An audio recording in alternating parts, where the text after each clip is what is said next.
E, gente, consegui dar uma paradinha aqui, vamos lá. Continuando de onde a gente parou. Na última aula a gente falou um pouquinho sobre denotação e conotação. Como que a gente pode utilizar esse artifício na hora da nossa comunicação para que a nossa comunicação seja uma comunicação mais ok? Dependendo do âmbito onde a gente vai estar inserido, do contexto, das pessoas inseridas ali naquele ato comunicacional, a gente pode utilizar a mão da linguagem denotativa, que é aquela linguagem mais pura, mais bonitinha, mais rebuscada. Se a gente provavelmente tem entre amigos, entre familiares, entre pessoas que já estão ambientadas, que já têm mais intimidade, a gente pode lançar mão da linguagem conotativa, porque naquele contexto aquela linguagem vai fazer sentido. Hoje a gente vai relembrar um pouquinho da sintaxe. Quais são as artimanhas que a gente tem na análise sintática que a gente trabalha na nossa linguagem que às vezes a gente esquece. Qual a importância da sintaxe de entender o conjunto da obra na hora da nossa produção textual, seja ela escrita ou ela falada, tá bom? Deixa eu subir aqui o slide. Aqui. Vamos lá, então. Lembram que lá nas primeiras aulas a gente teve uma aula só sobre morfologia? O que a gente viu na aula de morfologia? A gente viu cada caso isolado. Então, cada palavrinha da frase tem um nome, tem uma variação, uma variante. A gente entendeu como que elas trabalham, o que que elas significam, o que que elas denominam, o que que elas fazem, qual a principal característica de cada palavrinha. Então, na frase, o senhor não pagou o suco de laranja, a gente tem os artigos, o substantivo, o verbo, o advérbio e a preposição. A gente entendeu a função de cada um. A principal diferença da morfologia para a sintaxe é justamente isso. Na morfologia, a gente estuda cada palavrinha isolada, e na sintaxe, a gente estuda o- a frase num todo. A gente consegue categorizar a frase para entender o porquê que um certo grupo de palavras tem um nome e porquê que um certo grupo de palavras tem outro. Então, se na morfologia a gente aprendeu artigo, advérbio, preposição, substantivo, verbo, na sintaxe a gente vai trabalhar com os conceitos de sujeito e predicado. Lembram o que é o sujeito e predicado? Como que a gente acha o sujeito? É a pessoa que comanda aquela frase. A gente pergunta para o verbo. O senhor não pagou o suco de laranja. Quem não pagou o suco de laranja? O senhor. Então, nesse caso, a gente achou o sujeito. E o que é o predicado? É tudo aquilo que vem depois do sujeito, o restante da frase. Por que a gente está relembrando isso? Porque a gente está entendendo,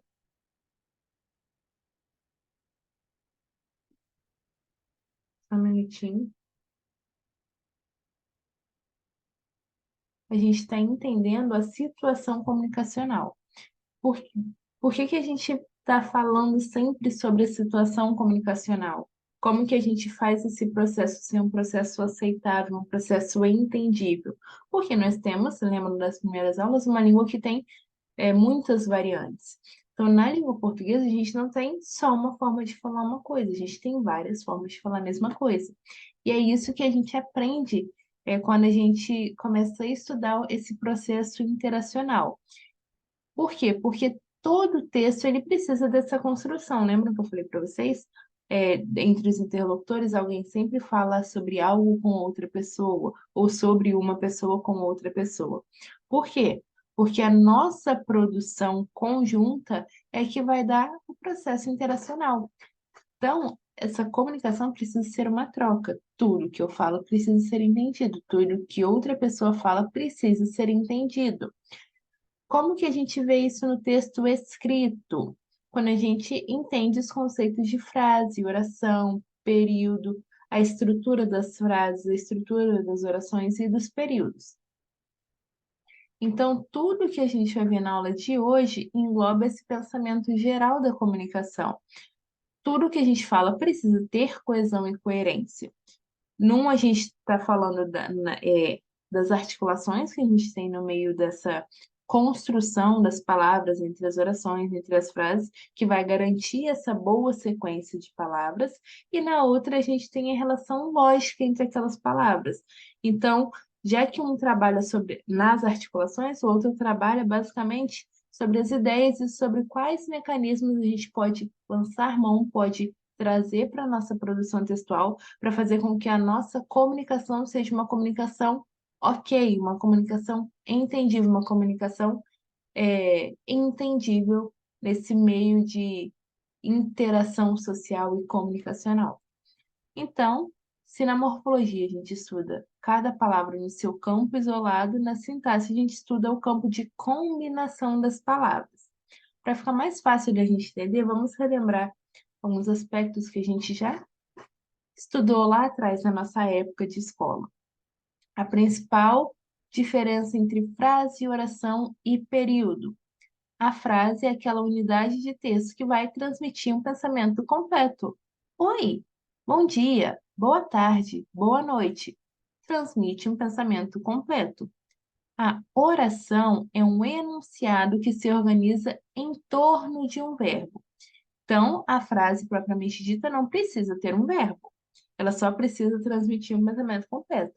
A oração é aquela que é baseada num verbo. E o período são aquelas frases e orações ali organizadas juntas. Então, nos períodos, a gente tem o período composto por subordinação, que é aquele que a gente tem orações que são dependentes sintaticamente. Então, eu não posso separar, isolar uma oração da outra, porque não faz sentido. Esse é o período composto por subordinação. O período composto por coordenação é aquele período que ele tem orações sintaticamente autônomas. Então, se eu separar uma da outra, elas continuam fazendo sentido, porque elas não são dependentes, elas são complementares. E a gente tem um período composto tanto por coordenação quanto por subordinação, que a gente tem ambas as orações, tanto as dependentes sintaticamente quanto as autônomas. Os períodos são compostos por período simples, que é aquele que a gente tem só uma oração, e o período composto, que é onde a gente tem duas ou mais orações. Por que que a gente está relembrando isso? Porque é a partir das orações que a gente começa a analisar a função sintática. Qual o papel daquele termo naquela oração em relação àquele outro termo? Por que que um está ali complementando o outro? Por que que um precisa do outro para ser entendido? Então, é isso que a gente vai ver hoje na nossa aula sobre sintaxe ou função sintática. Então, na função sintática, nós temos três termos. Nós temos os termos essenciais. Toda oração tem sujeito e predicado. Temos também os termos integrantes, que são aqueles que existem para nos mostrar que a oração ela pode ser mais trabalhada, mais divididinha, mais separada, e a gente entende a complexidade dela. E temos os termos acessórios, que são aqueles que podem existir numa oração ou não pode existir numa oração. Por quê? Porque se eu retirar ele da oração, eu não tenho nada que me mostre que falta alguma coisa naquela oração. Ele está ali complementando aquele sentido. Por isso que ele chama termo acessório. Se eu retirar, ele não muda nada na minha oração. Então, os elementos da função sintática são sujeito, predicado, predicativo, os objetos, complemento nominal, agente da passiva, adjunto de nominal, adjunto adverbial, vocativo e aposto. A gente vai relembrar um pouquinho de cada um deles. No sujeito predicado, nós temos duas estruturas linguísticas fundamentais na linguagem verbal. Por quê? Porque estão diretamente ligados a toda a necessidade humana que a gente tem, que é de verbalizar tudo sobre o mundo, sobre a gente, sobre as relações. Então, é uma necessidade humana se comunicar. Lembra que eu falei com vocês que somos os únicos seres que nascem com esse objeto fonador tratado pronto para ser usado, que é a parte que emite som de voz, as cordas vocais bonitinhas. Por quê? Porque nós temos essa necessidade, uma necessidade intrínseca do homem, ela já nasce com a gente precisa verbalizar, precisa se comunicar. Então, sujeito e predicado são fundamentais na linguagem verbal por isso. Por quê? Porque o sujeito é aquele que diz alguma coisa, é aquele que fala alguma coisa. Então, ele concorda com o verbo, é ali que a gente tem o assunto central da frase e normalmente apresenta como núcleo um substantivo, um pronome ou uma palavra substantivada, diferente do predicado. Porque se o sujeito é aqui o ser de quem se diz alguma coisa ou quem diz alguma coisa na oração, o predicado é tudo aquilo que eu consigo afirmar sobre o sujeito. Por isso que a gente fala que o predicado é tudo aquilo que vem depois do verbo e é o restante da frase isolado do sujeito. Então, no predicado, a gente tem, geralmente, o verbo, ele sempre está em concordância com o sujeito, e é ali que a gente tem alguma afirmação sobre o sujeito, a respeito do sujeito. Então, quando a gente fala sobre sujeito, nós temos alguns tipos de sujeito. Nós temos o sujeito simples, que é aquele que tem um núcleo. Temos o sujeito composto, que é aquele que tem dois ou mais núcleos. Temos o sujeito desinencial, que é aquele que não aparece na oração, mas a gente sabe com quem a gente está falando, com quem a frase está falando. Ligue o computador. Então, quando a gente fala para alguém, ligue o computador, é ei você, ei fulana, ligue o computador. A gente não especifica ele na frase, mas a gente sabe com quem a gente está falando. Temos o sujeito indeterminado, que é aquele que não é nomeado na oração, a gente não encontra ele na oração. E temos a oração sem sujeito, que é aquela que o predicado em si ele não é atribuído a nenhum outro ser. Ele é um sujeito vago, então ele não existe.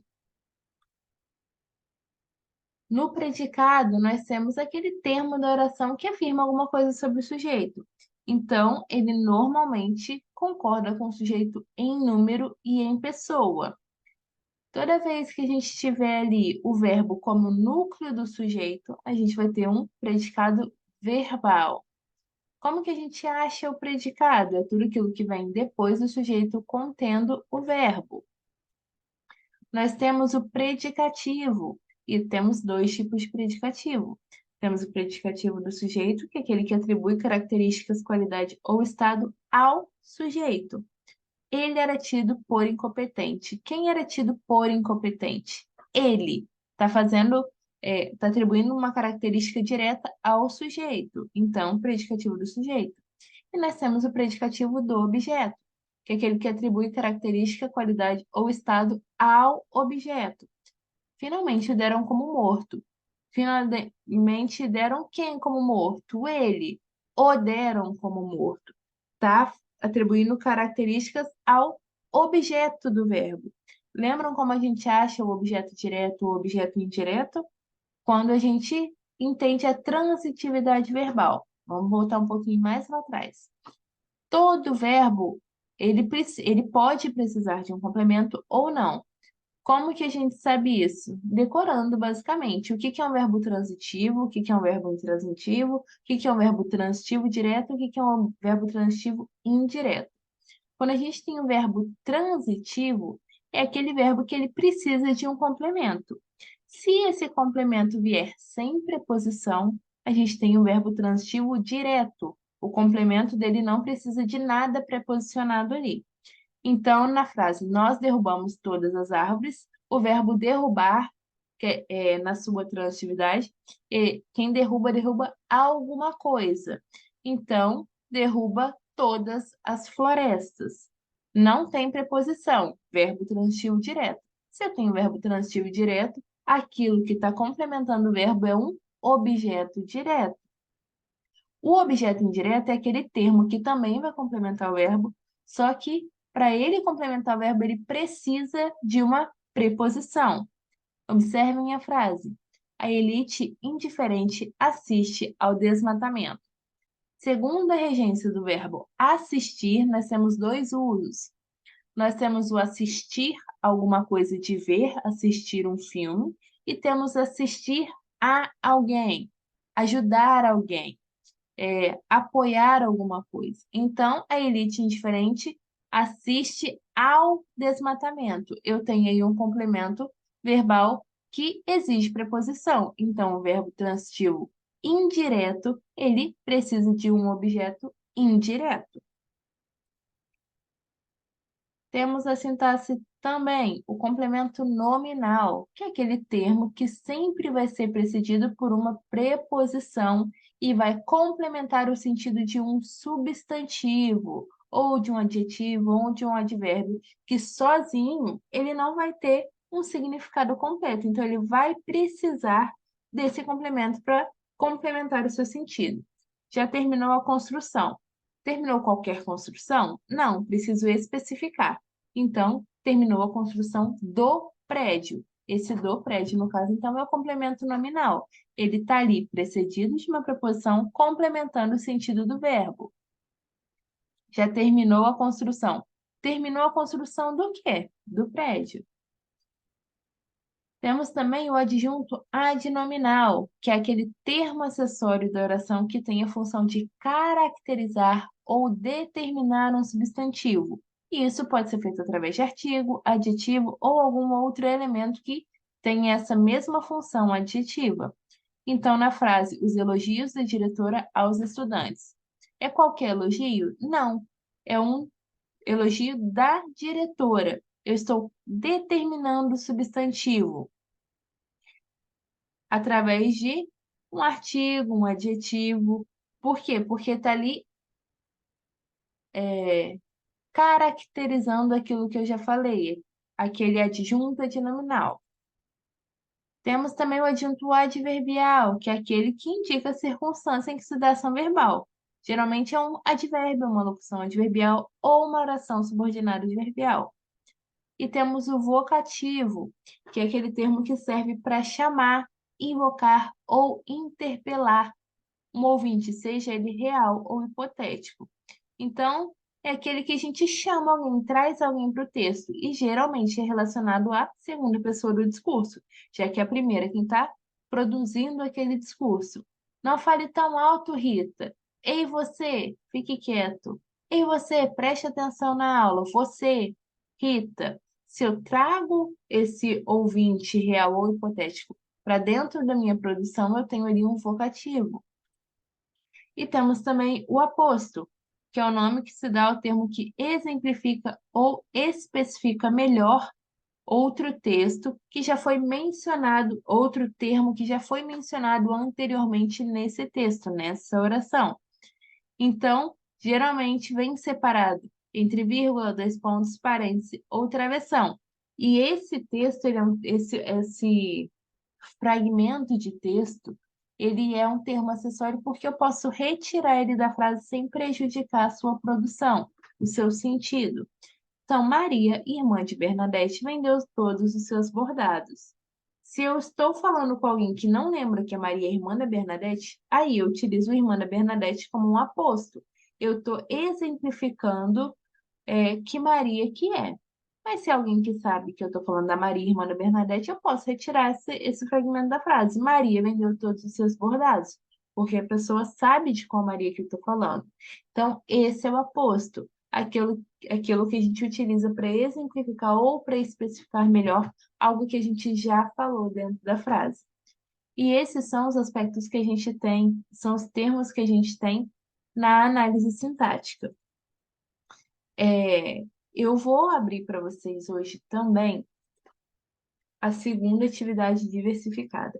Como que essa segunda atividade vai acontecer? Eu vou mandar para vocês, igual a primeira, um documento, vocês vão preencher bonitinho, vão me enviar por e-mail até uma data limite. Só que, na primeira atividade, eu pedi para que vocês fizessem individual. Essa segunda atividade, eu vou pedir para que vocês façam de grupo de 4 a 5 alunos, onde um aluno vai ficar responsável por me enviar esse documento de volta preenchido.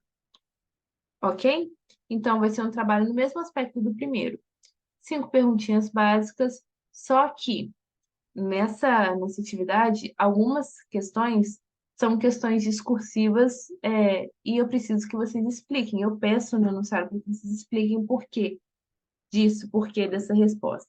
Então, é uma questão que ela é de interpretação, não precisa produzir um texto, mas eu quero uma resposta mais trabalhada.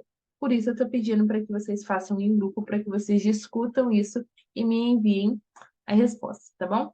Eu vou mandar para vocês no grupo explicando certinho sobre a atividade E vou mandar o documento também para que vocês preencham e me enviem até dia 18, até o dia 24, até quinta que vem, ou até sexta que vem, antes da aula, para que eu possa corrigir e dar uma devolutiva para vocês, tá bom? Então a gente se vê na próxima aula. Tchau, tchau.